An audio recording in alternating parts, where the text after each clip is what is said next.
Magandang araw, Malacanang Press Corps. Alinsunod sa direktiba ni Pangulong Ferdinand R. Marcos Jr. na gawing prioridad ang economic growth at palakasin ang serbisyo publiko sa bansa. Sa pamumuno ni Commissioner Ariel Nepomuceno, nakamit ng Bureau of Customs ang pinakamataas na buwan ng koleksyon nitong July na umabot sa 95.848 billion pesos. Ayon sa BOC, ito rin ang highest January to July revenue collections base sa preliminary data ng kawanihan.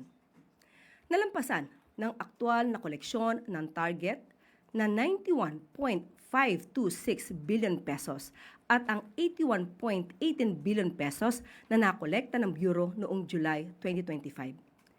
Sinasalamin ng record-breaking revenue collection na ito ang puspusang trabaho ng kawanihan upang masiguro na angkop ang revenue collection measures ng bansa. Malaki ang parteng ginagampanan ng epektibong revenue collection sa kapakanan ng bawat Pilipino. Dahil bawat piso na nakokolekta ay napupunta sa priority programs ng projects ng pamahalaan. Mga proyektong may direktang benepisyo sa taong bayan. Mga ospital at paaralan, kalsada at mga tulay, social welfare at disaster response. Nakasuporta ang revenue collection sa lahat ng ito. Kaya naman tulungan natin ang ating mga ahensya gaya ng BOC upang labanan ang mga smugglers at ibang gumagawa ng illegal para protektahan ang interes ng bayan.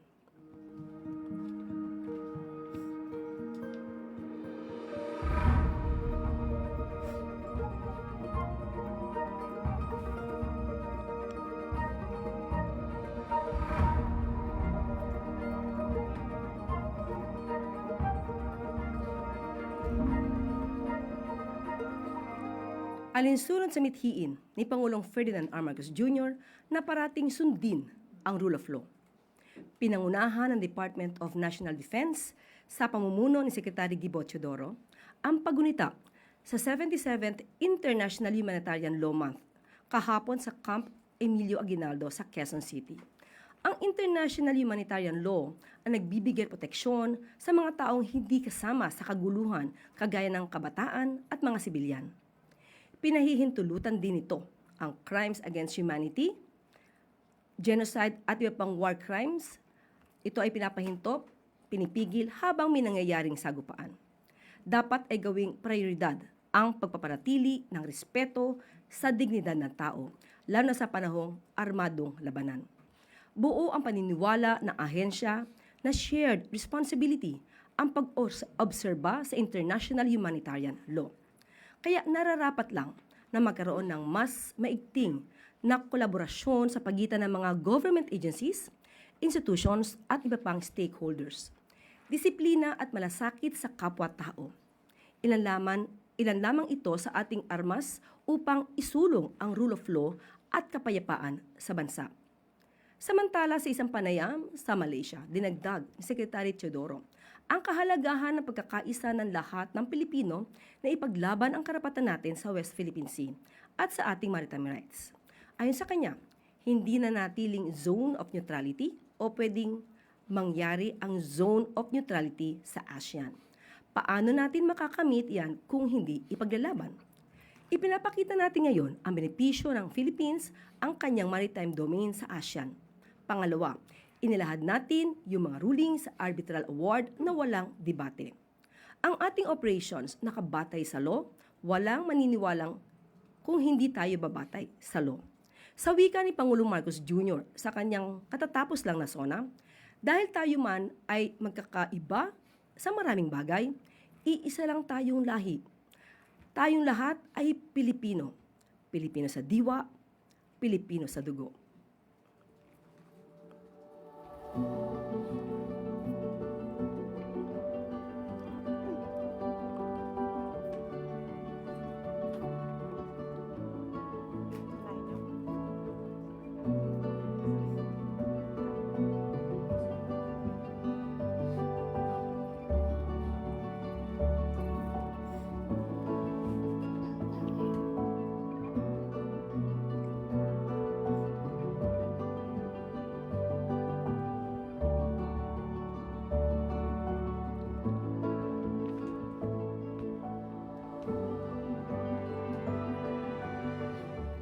at maaari na po akong tumanggap ng inyong mga katanungan.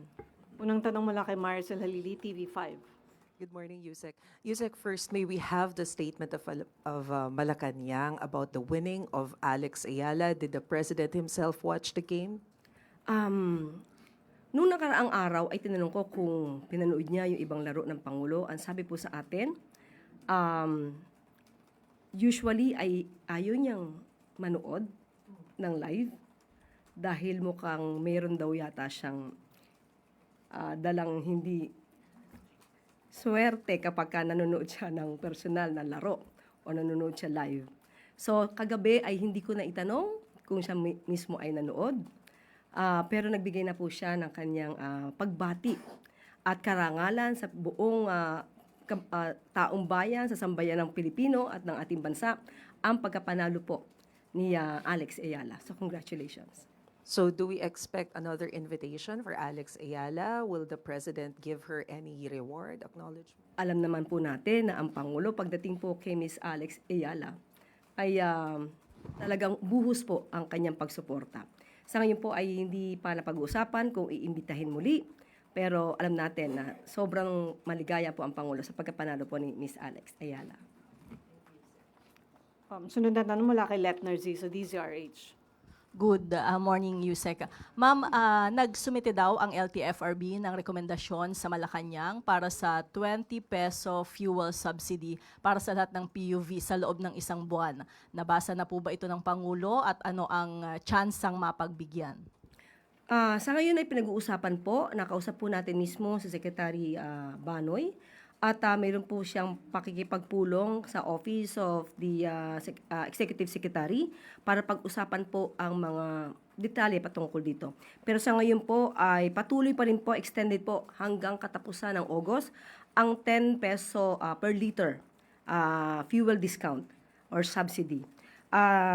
So, pag-uusapan po ng Office of the Executive Secretary, DOTR, and Economic Team para po mas magkaroon ng konkreto at detalyeng resolusyon patungkol po dyan.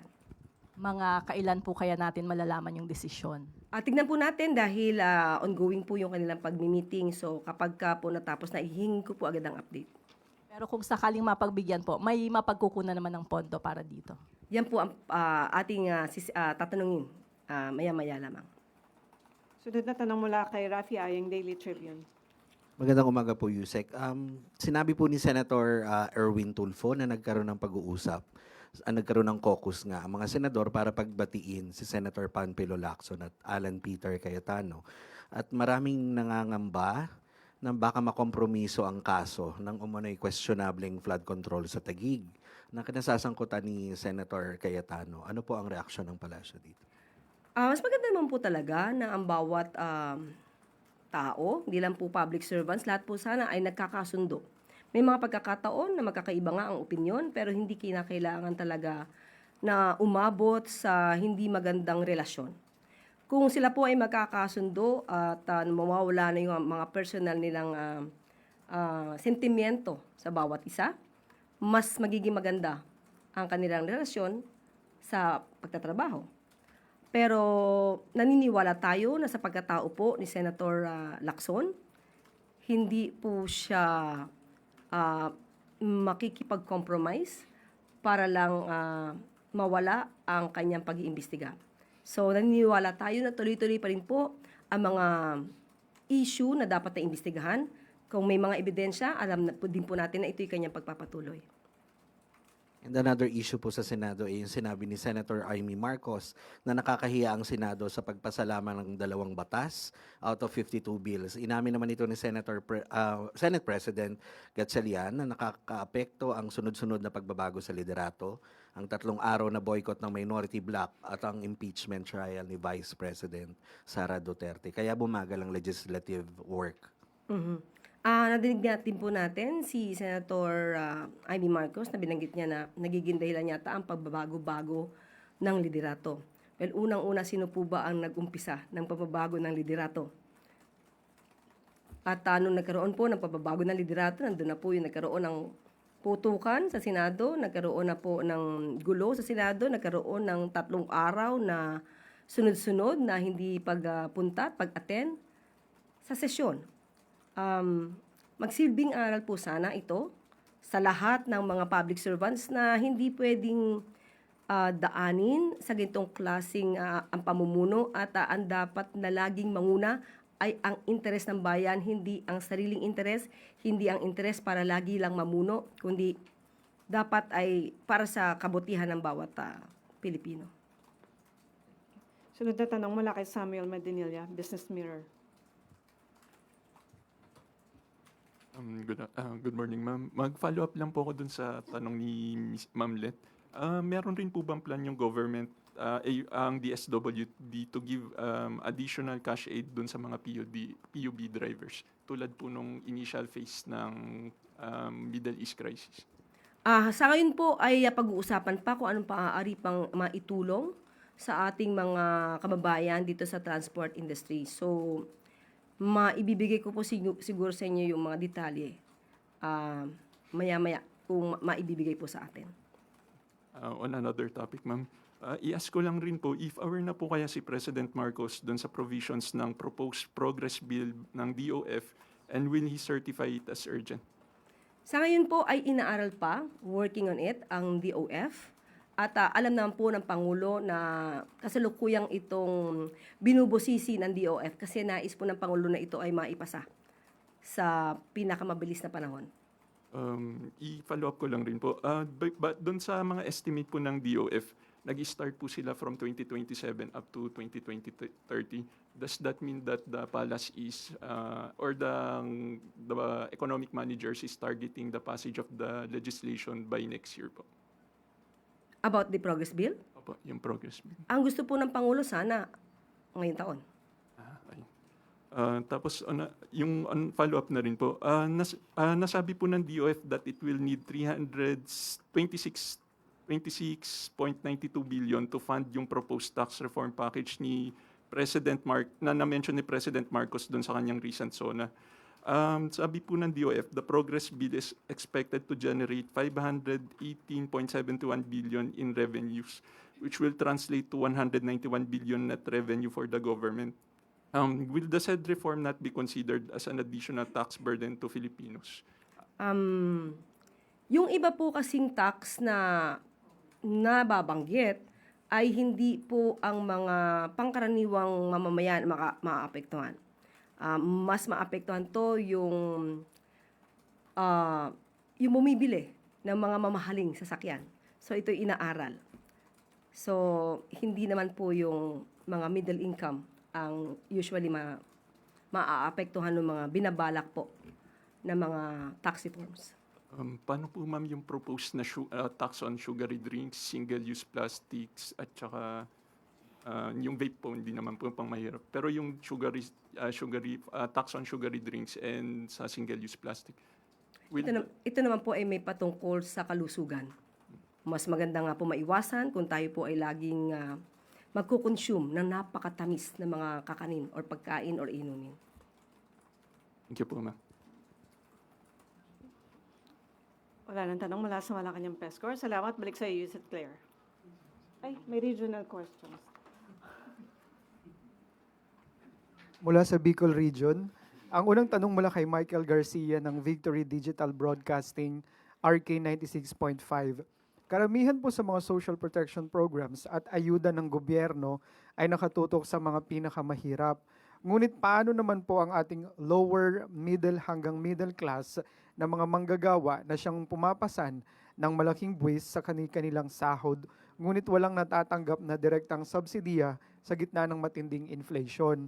May binabalangkas po ba ang administrasyon na direktang tulong or tax relief para sa kanila? Actually, kahit wala pa po itong mga tax reforms na naisin ng Pangulo, ay nabibenepisyohan din naman po ang karamihan sa ating mga kababayan na nandito sa middle class. Nandiyan po yung tinatawag nating zero balance billing. Kapag ka po naman ay nagko-commute gamit ang LRT, MRT, ay nagkakaroon din po ng mga discounts. Pero maliban po dyan, ito po ang pinakamalaking naging issue at naging topic ng ating Pangulo during SONA nitong nakaraang July. Nandiyan po ang balak na pagbaba ng electricity cost. Ito nga pong tax reforms, tax relief and incentives, kasama na yung expanded healthcare benefits, at ang faster medical financial assistance. At lahat po ng mga programa na nais ng Pangulo na maipatupad ay makikita po sa website ng Pangulo, www.pbbm.com.ph. So, mas maaari pong makita dito ang mga naisin para makita ang buong programa ng Pangulo para sa mga middle income, middle class. Sunod na tanong mula kay Jay Primo ng Wow Smile Radio 99.9 FM. Maganda po ang adhikain ni Pangulong Bongbong Marcos Jr. para sa implementasyon ng LGSF SCPF para sa mga bayan at mga kabataan dito sa Bicol Region. Pero paano po natin masisiguro na ito ay naibibigay ng tama sa mga tamang individual at tama ang mga proyekto para sa mga barangay? Nadinig po natin ang naisin ng Pangulo patungkol dito sa LGSF. Nakita din po natin ang mga pagbibigay ng mga bigas, pag-ayuda sa ating mga kababayan patungkol sa 10 kilo na bigas sa ating mga kababayan. Ito po ay nabanggit din po ni Mayor Leni Robredo ng Naga City, na siya mismo ang nakakita at isa siya sa testigo na magsasabi na ang LGSF ay pangkalahatan. Walang pinipiling kulay po ito, walang pinipiling bayan, walang pinipiling lugar. Lahat po ng barangays, lahat po ng local government units ay mabibiyayaan po ng LGSF. So sa mga kababayan natin dyan, hanapin nyo na po sa inyong mga leaders, sa mga namumuno sa inyo, nasaan yung mga bigas na dapat na naipamigay sa pamamagitan po ng LGSF. At hindi po dapat na lamangan mismo ng mga namumuno ang kanilang mga constituents. Doon sa mga nakakatanggap po ng bigas, alam natin na may nagreklamo noong nakaraang linggo na kulang sa kilo. Kapag ka po may ganyan na nangyari, ipagbigay alam niya lang po sa amin. Dahil kami po mismo ang magko-call out, sisita, sa mga ganitong klaseng pananamantala. So, dapat maging aware din po ang ating mga leaders, ang mga namamahala sa inyong mga lugar para po ang mga kababayan natin ay hindi po nalalamangan ng mga ganitong klaseng pananamantala. At wala pong bayad. Kapag kayo po ay sinabihan na kailangan magbayad kayo para makatanggap ng ayuda mula sa pamahalaan, wala pong bayad ni 5. So, wag po kayo magpapaloko. Muli, kapag kayo po ay duda at meron kayong nararamdaman na panloloko, ipagbigay alam nyo lang po sa amin ito para po ito ay matugunan namin ng mabilisan. Huling katanungan po mula kay Bong Villacruz ng 95.1 DWIZ News FM. Mahalaga po para sa mga Bicolano ang magkaroon ng direktang flights mula sa NAIA papuntang Naga Airport at vice versa. Para sa kanilang mga transaksyon, kailangan po ng reorientation ang Naga Airport para makalapag ang mga malalaking eroplano. Ang problema po, hindi nabili ang mga private property para sa right-of-way acquisition o runway extension. Ano po ang plano ng DOTR tungkol dito? Minabuti po natin na tanungin mismo sa Secretary Banoy ng DOTR tungkol dito sa Naga Airport. At ang sabi po niya, ongoing na ang DOTR runway extension. Targeting next year, last quarter, tapos na yung mas mahabang runway for Naga. Phase 1 and start of Phase 2 ongoing na. So, ang DOTR ay magkakaroon po ng, siya po ay humihiling ng budget, no, para dito sa 2027 budget for this runway. So, ito po yung prioridad ngayon ng DOTR. May pahabol na tanong mula kay Harley Balbuena, IBC 13. Ayusek, also related on Ms. Let's question. I know it is the LTFRB who approves fare hikes, but may we get the palace's take on the fresh fare hike petitions filed by several transport groups ranging from 2 pesos to 10 pesos? Tingin niyo po ba ay napapanahon ito?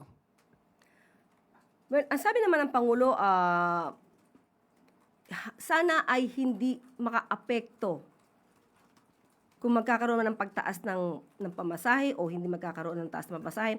Ayaw po sanang makaapekto ito sa ating mga commuters dahil alam po natin ang epekto ng krisis sa Middle East. Pero ito po ay pag-uusapan, kasama po ito sa pag-uusapan mamaya. Kung meron pong narating na desisyon patungkol po dito, ay ipagbibigay alam ko po sa inyo agad. And then may plano na rin pong transport strike na naman ng ilang transport groups next week. Baka po may panawagan ng palasyo. And handa po ba ang gobyerno sa panibagong transport strike? Muli, ang nais ng gobyerno, ang nais ng pamahalaan ay pag-uusap, negosasyon. Makita kung ano ang daing at kung meron mang magkakaroon ng transport rally, hindi po kasi ito ang tugon. Hindi ito ang sagot sa mga ganitong klaseng issue dahil mas mahihirapan lang din po ang ating mga commuters sa gagawin ganitong klaseng aksyon.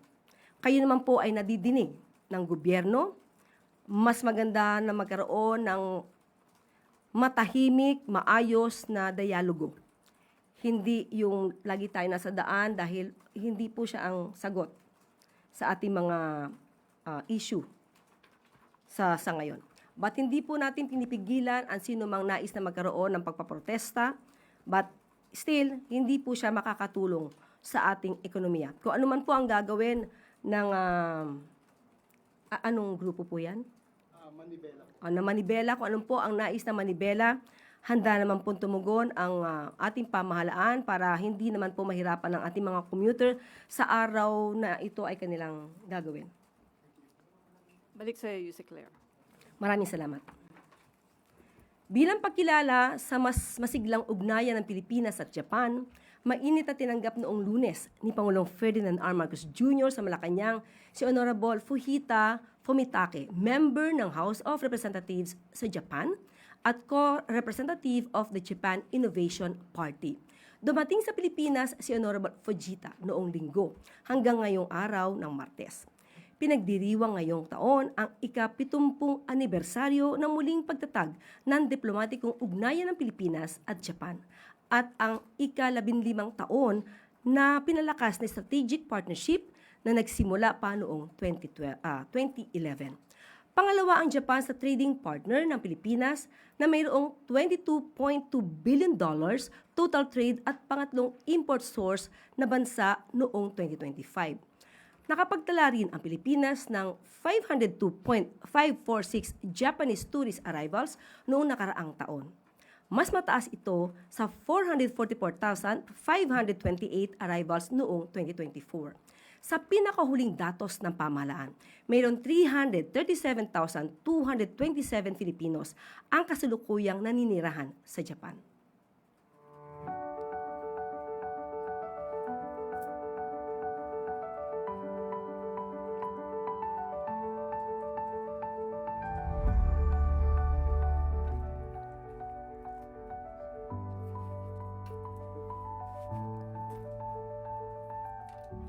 At bago tayo magtapos, mainit ang naging pagbati ni Pangulong Ferdinand R. Marcos Jr.